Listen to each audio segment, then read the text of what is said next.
옆에 계신 분 보시고 우리 한번 반갑게 인사하십니다. 만나서 반갑습니다. 한번 말씀의 제목을 같이 한번 따라 하십니다. 하나님이 기뻐하시는 제사. 시작. 오늘 본문을 말씀을 기록한 히브리서의 주제는 그리스도는 누구인가 라는 주제가 있다라고 말씀을 드릴 수가 있습니다. 그리스도는 어떤 존재보다도 탁월하신 주님이시다라는 것을 증거하고 있고, 그 주님은 바로 우리가 믿는 십자가에 달려 돌아가신 나사렛 예수시라는 겁니다. 그 예수님은 오직 예수님 한 분 외에는 구원이 없음을 우리는 믿고 있습니다. 우리가 예수님을 믿고 구원받는 일은 세상에서 가장 중요한 일일 것입니다. 왜냐하면 우리가 중요하다고 생각하는 모든 일들은 이 세상에서 다, 육신에 속한 일들은 이 세상에서 다 종식되지만, 예수님을 믿고 구원받는 구원에 관한 일은 영원한 하나님의 나라에 이르르고 끝이 없는 영원 세계에 있기 때문입니다. 그러니 우리 많은 사람들은 이 세상에서 종식될 일을 향해서 따라가고 있고 바라고 있고 소원하고 있고 그것을 이루기 위해서 힘쓰고 있으나, 우리 성도들은 이 세상이 아닌 저 하나님 나라에서 시작되는 영원 생명의 그 구원의 은혜를 위해서 우리가 바라고 소망하고 기도하고 그 길을, 천국의 계단을 걸어 올라가고 있는 것입니다. 그러나 예수님을 믿는 일이, 우리가 구원받는 일이 세상에서 무엇보다도 가장 중요한 일이고 내 인생에서도 가장 중요한 일일 겁니다. 구원받는 일이 보물이라면, 이 보물을, 보화를 발견했다면 자기의 모든 소유를 팔아 그 보물을 산 자와 같다라고 또한 주님은 말씀합니다. 그러나 우리가 주님을 믿는 이 일이 우리의 믿음이라면, 우리의 믿음이 행함이 없이 믿는 것으로만 그친다면 바로 성경이 원하시는 온전한 신앙인의 모습이 아닐 것입니다. 우리가 그리스도인이 된 이후에는 반드시 성경이 말씀하시는 대로 실천적인 삶을 살아야 될 것이다 라고 말씀을 드리는 겁니다. 그러면 그 실천적인 삶을 뭐라고 그러느냐, 한번 따라합니다. 삶의 제사. 시작. 우리가 하나님 앞에 이 시간 온전히 드리는 예배, 영적, 너희 몸을 하나님이 기뻐하시는 거룩한 산제물로 드리라, 이는 너희의 드릴 영적 예배니라 라고 말씀하신 이 예배는 영적인 제사가 되지만, 우리가 한편으로 생각해 보면 우리의 믿음 생활의 행위를 대변하는 삶의 제사도 있으니, 그것이 무엇인지를 오늘 이 말씀을 통해서 세 가지를 말씀드리고 우리가 생각해 보고, 그 삶의 제사를 통하여 하나님께 또한 영광을 돌리는 우리 온 성도님들이 되시기를 바랍니다. 그럼 하나님이 가장 기뻐하시는 우리 성도들의 삶 속에서 드려야 되는 우리의 헌신, 즉 제사는 드리는 걸 말하는데, 우리의 삶에 드리는 모습은 무엇이 있을까요? 첫 번째로 형제, 즉 영혼을 사랑하는 것이다 라는 것을 알 수가 있습니다. 히브리서 말씀에서 형제 사랑하기를 계속하라 라고 오늘 본문의 말씀 1절이 가르쳐 줍니다. 형제 사랑하기를 계속하라.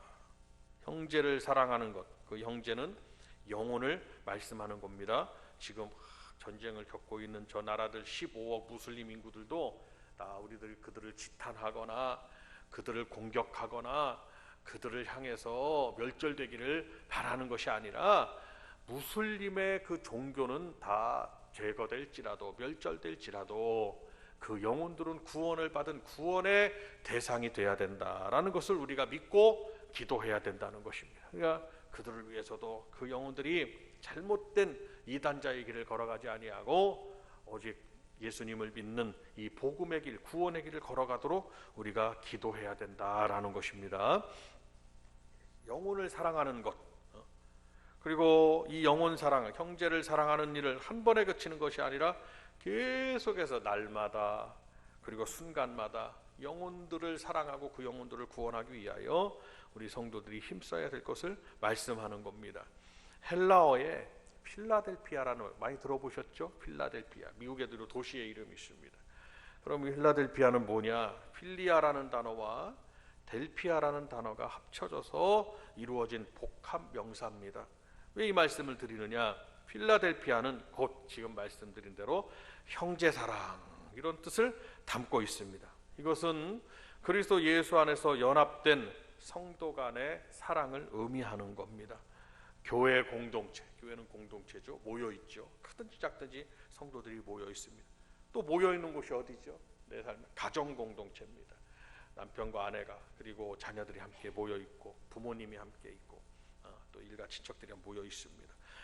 교회 공동체 안에서 가정 공동체 안에서 반드시 이루어져야 되는 것이 뭐냐? 그 영혼을 사랑하고 그를 귀히 여기는 형제 사랑의 실천이 반드시 이루어져야 된다고 말씀을 하는 겁니다. 그래서 이 형제를 사랑하는 것은, 영혼을 사랑하는 것은 기독교 윤리에 있어서 가장 핵심적인 메시지라고 볼 수가 있고 율법의 대강령이라고 볼 수가 있습니다. 그래서 예수님은 뭐라고 말씀하느냐? 네 이웃을 내 몸과 같이 사랑하라 라고 말씀합니다. 우리도 한번 다 같이 한번 따라합니다.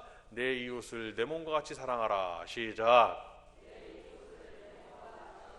내 이웃을 내 몸과 같이 사랑하라예요. 그래서 이렇게 이웃을 사랑하는 것은 먼저 위로는 하나님을 사랑해야 되는 우리의 신앙에 관한 부분이 있죠. 하나님께 향한 신앙에 관한 부분, 하나님 사랑.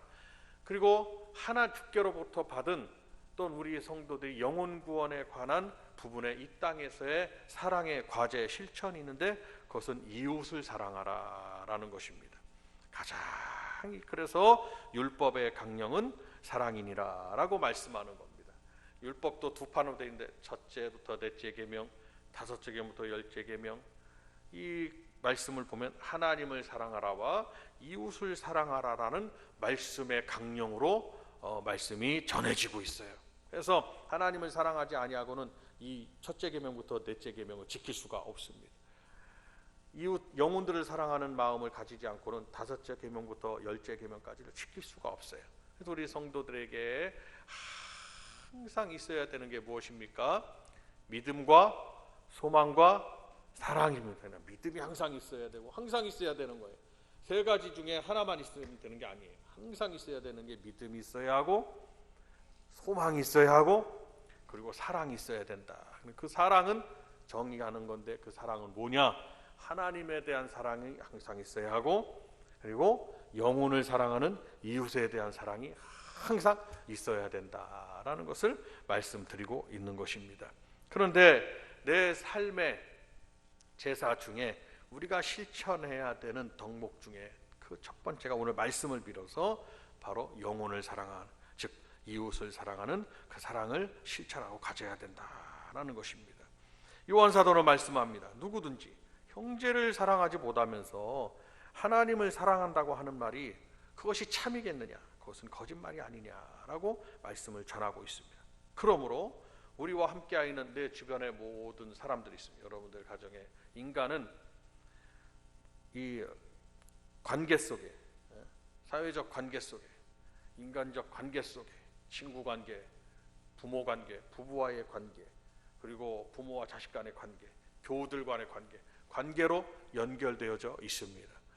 그렇기 때문에 이 관계 속에서 반드시 실천돼야 되는 것은 서로가 서로를 사랑하고 신뢰하는 그러한 마음이어야 돼야 됩니다. 우리 성도들도 마음속에 주님이 주시는 사랑을 가져야 되는데 그 사랑의 실천이 어디에 정의되어져 있느냐? 여러분도 잘 아시다시피 고린도전서 13장에 기록된 이 말씀을 우리가 다시 한번 다 같이 한번 찾아보겠습니다. 고린도전서 13장.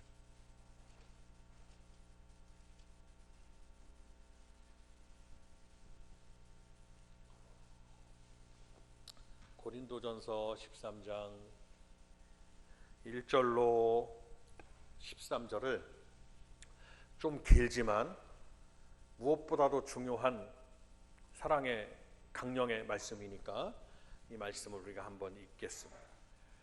한 절씩 교독하겠습니다. 제가 먼저 선독하겠습니다.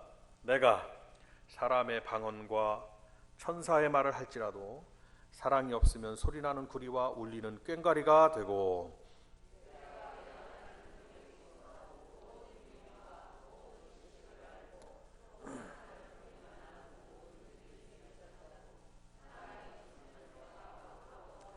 내가 내게 있는 모든 것으로 구제하고 또 내 몸을 불사르게 되어 줄지라도 사랑이 없으면 내게 아무 유익이 없느니라.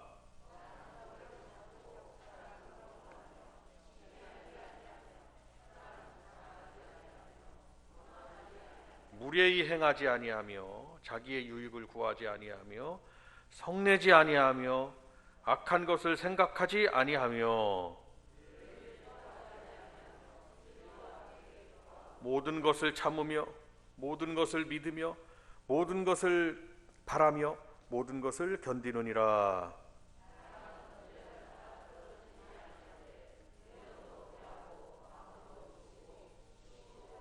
우리는 부분적으로 알고 부분적으로 예언하니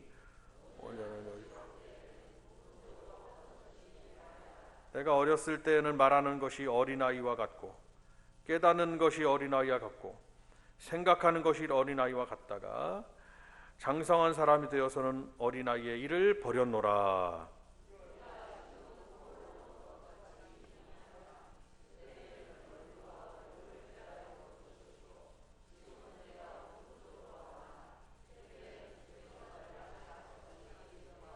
다 같이 읽습니다.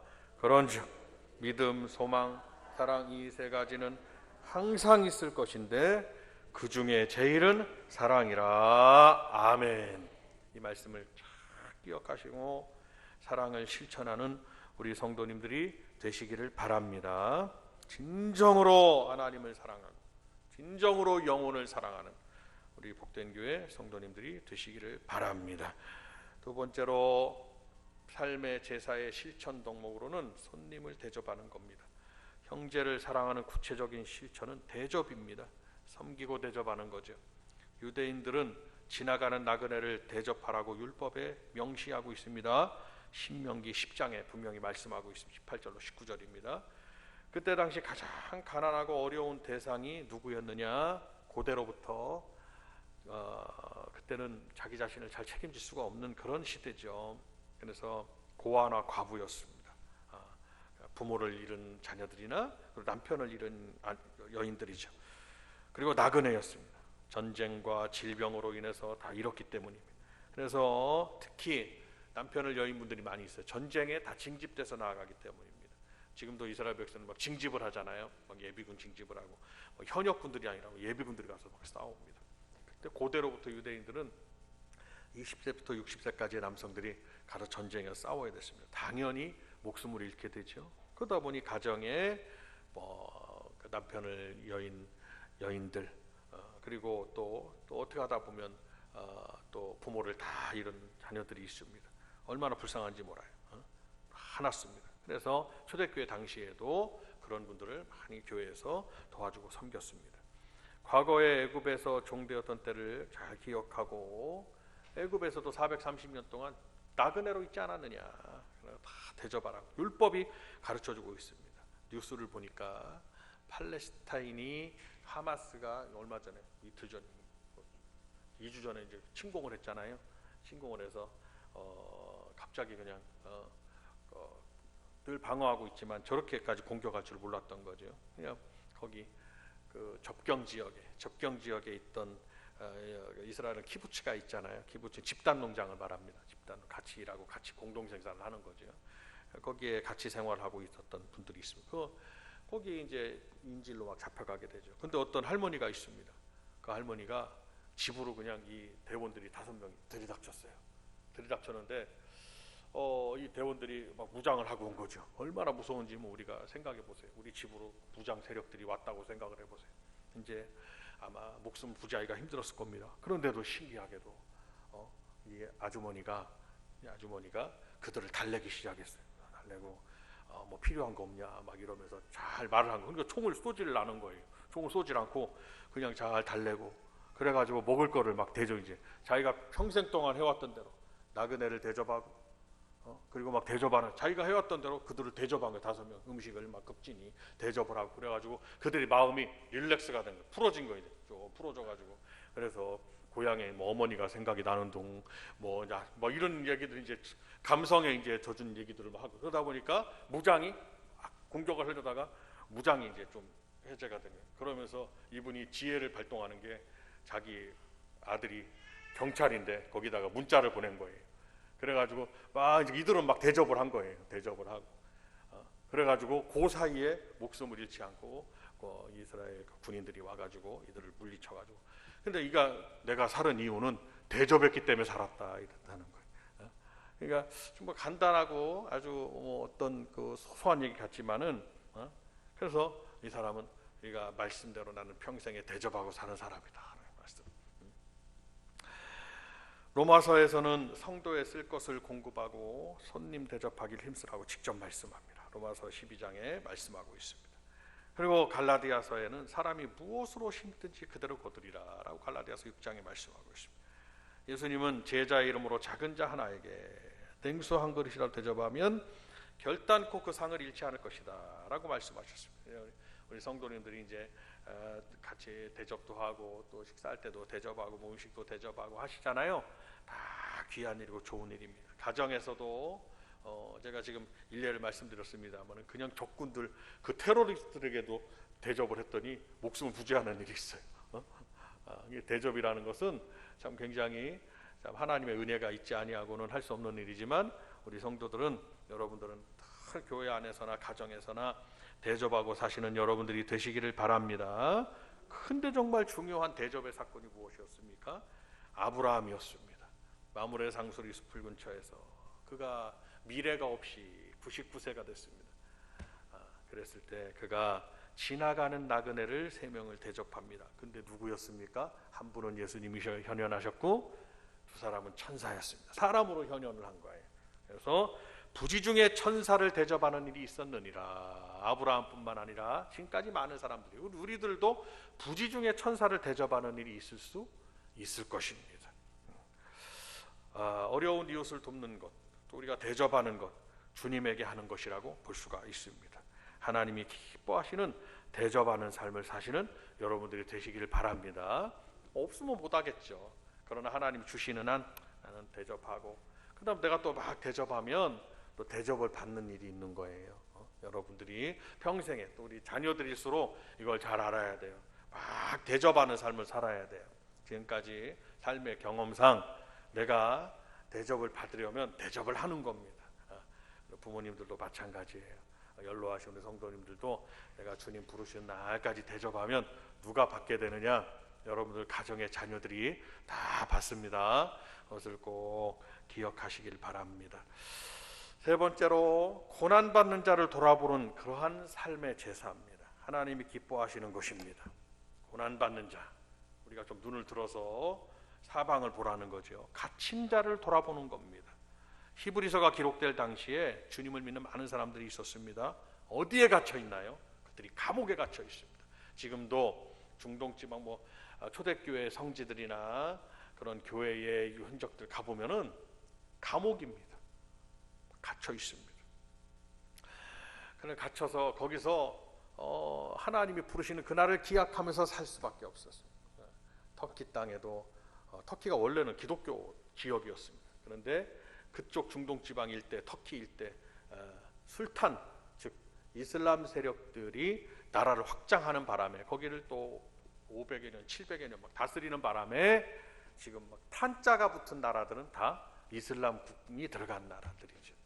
네, 터키도 가면 밑에 지하 동굴이 대림구이라는 지하 동굴인데 거기에 도시가 막 있고 아직도 일부분만 발견됐는데도 들어가면 미로가 돼서 사람이 잘 표시를 안 해놓고 그 가이드의 어떤 그 인도를 받지 않으면 나올 수가 없는 거예요. 그곳으로 막 다 우리 초대교회 성도들이 막 다 들어가게 된 거예요. 완전히 갇히게 되고 감옥에 갇히게 되고 막 이랬습니다. 그리고 또 감옥에 갇혀서 옥중에서 어떻게 했습니까? 순교를 당해 죽었습니다. 여러분도 잘 아시는 우리 일제 강점기 때 주기철 목사님은 주님을 믿는 믿음 때문에, 믿음을 지켜야 되는 그 믿음 때문에 못판 일을 걷기도 했습니다. 매우 유명한 그러한 일화입니다. 지금도 북한에는 주님을 믿는 믿음 때문에 감옥에 갇히고 노동교화형, 그게 뭐냐면 노동교화형의 징역이에요. 노동교화형을 징역이라고 하는 거예요. 북한. 거기 들어가서 먹을 것도 제대로 먹지 못하면서 그냥 목숨이 연명하는 한 뭔 일을 하는 거예요. 그래서 사람들이 무슨 막 이런 영화 속에 나오는 그런 좀비 좀비 아니면 뭐 그런 아주 막 초췌해져 갖고 모습으로 막 사는 거고, 그것을 탈북한 탈북민들이 증언을 하는 거예요. 거기서 막 탈북을 하는, 어떻게 탈북을 했는지 정말 하나님 은혜로 탈북을 한 거죠. 증언을 하고, 이런 일들이 지금 북한과의 어떤 정치적인 그런 상황 때문에 드러내놓질 못하지, 그 선교사님들에 의해서는 다 얘기도 하고 그러고 있습니다. 북한에 얼마나 많은 주민들이 고통을 당하는지 이루 말할 수가 없습니다. 예수 믿는다고 그러면 무조건 총사령을 당하게 되는 겁니다. 이슬람권에도 많은 성도들이 있습니다.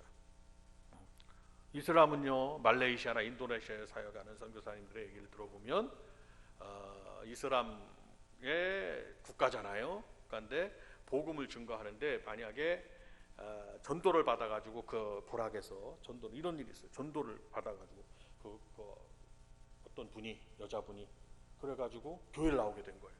근데 갑자기 이슬람 그 사람들이, 무슬림 사람들이 들이닥쳐가지고 이 여인을 밖으로 끌어내고 때리고 막 불태워 죽이고 막 이런 일들이 있는 거예요. 예수 믿는다는 이유 하나만으로, 그렇게 이교도가 됐다는 이유 하나만으로 자기들 코란의 법을 지킨다 막 이런 거예요. 참 무섭죠.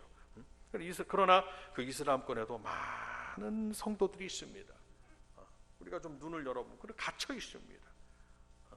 그리고 믿음의 형제들이, 우리 성도들이 기도해야 되는 건, 기도의 영역을 좀 넓혀야 되는 건, 믿음을 지켜가기 위해서 갇혀 있는 많은 성도들이, 그들이 어려움을 당하지 않도록 우리가 함께 기도하고, 선교의 목적도 거기에 있다라는 것을 우리가 생각해 보실 필요가 있습니다. 그리고 성도님들이 갇힌 자를 돌아보는 것, 그리고 또한 학대받는 자를 돌아보아야 된다라는 것을 우리는 또한 말씀합니다. 초대교회 당시에도 기독교에 대한 극심한 박해가 있었습니다. 로마 사람들은 황제 숭배사상을 외치면서 우리 그리스도인들을 엄청나게 핍박을 했습니다. 잘 아시는 바와 같이 원형 경기장에 놓고 검투사의 상대가 되게 하거나, 그리고 또한 사람들의 막 구경거리가 되게 하고, 굶주린 사자의 무리에 막 풀어놔가지고 막 도망다니다가 사자들이 의해서 사지가 막 찢기고 먹잇감이 되게 하는 그런 고통을 겪게 하는 일이 있었습니다. 이는 이야기 속에 한 무슨 소설이나 동화가 아니라 실질적으로 있었던 일입니다. 이러한 순교의 상황 그때 있었지만은, 우리가 지금 평안하게 안전하게 있을지 몰라도, 우리나라도 지금 좀 경각심을 드리기 위한 말씀이지만, 이스라엘과 팔레스타인이 전쟁을 하게 됐는데 그 똑같은 상황이라는 거죠. 우리나라도 똑같은 상황이라는 겁니다. 그래서 저렇게 게릴라전을 펼치면 우리나라는 어떻게 대응을 해야 될 것이냐. 그리고 38선 저쪽 서해 5도나 38선 저기 이 접경 지역, 거기에 우리나라 이제 양쪽에 3km씩인가요? 뭐 이렇게 그 38선의 그 완충 지역 있죠. 거기가 이제 군사 보호 구역이죠. 서로 거기는 이제 또 완충 구역이 있습니다. 그러나 거기 갑자기 저 하마스 저 사람들처럼 게릴라전을 펼쳐가지고 우리나라 주민들을 붙잡아가거나 막 이런 일들이, 우리는 그래서 전 세계에서 주목하고, 지금 저 전쟁을, 이스라엘 전쟁을 보고 전 세계에서 주목하고 있는 곳이 어디냐? 바로 대한민국이라는 것입니다.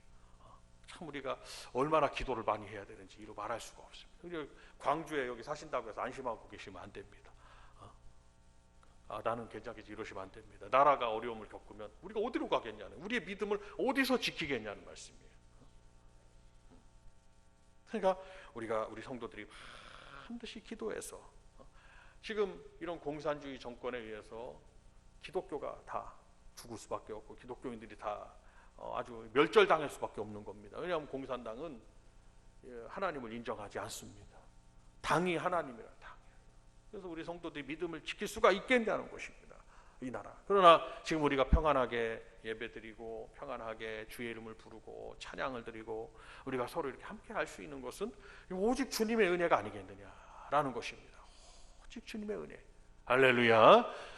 그러니까 이거 주님이 70년을 지켜주셨는데, 지금 주님이 이 땅을 지켜주시도록 우리 성도들이 날마다 기도하고, 그래서 여러분들에게 금요일 날 문자도 드렸어요. 이걸 위해서 기도해 주십시오 하고 문자도 제가 드렸어요. 그러니까 늘 기도하셔야 되는 부분인데, 중요한 것은 이 국가와 민족의 평안을 위해서 기도하시며, 그리고 또한 교회의 사명을 위해, 우리가 교회의 사명을 이룰 수 있도록 함께 기도하고, 또 자기 자신이 믿음을 잘 지켜가서 순교의 상황에서도 우리가 믿음을 지켜가는 성도가 될 수 있도록 자기 자신의 믿음을 다지는 우리 성도님들이 다 되시기를 주님의 이름으로 축원을 드립니다. 아울러 우리가 생각해야 되는 것은 순교자들의 피 흘림과 헌신 때문에 이 나라의 복음의 열매가 맺어지는 걸 볼 때 가정도 마찬가지입니다. 가정도 우리 성도님들이 피 흘리기까지 정말 믿음을 지켜갈 때 가정의 영혼 구원을 이룰 수 있고 가정의 구원을 이룰 수 있고 가정이 대대로 주의 복음의 은혜를 누리고 살 수 있다는 것을 믿으시기를 바랍니다. 성도 여러분, 오늘 몇 가지를 말씀드렸습니다. 우리 가운데 실천적으로 우리가 삶 속에서 하나님 앞에 드려야 되는 제사가 있다면 이런 일들로 우리가 함께 우리가 힘쓰고 애쓰고 하나님이 원하시는 그러한 삶의 제사로 말미암아 우리 하나님 앞에 인정받으시고 하나님이 기뻐하시는 우리 복된 교회 성도님들이 다 되시기를 주님의 이름으로 축원을 드립니다. 우리가 함께 주여 한 번 부르시고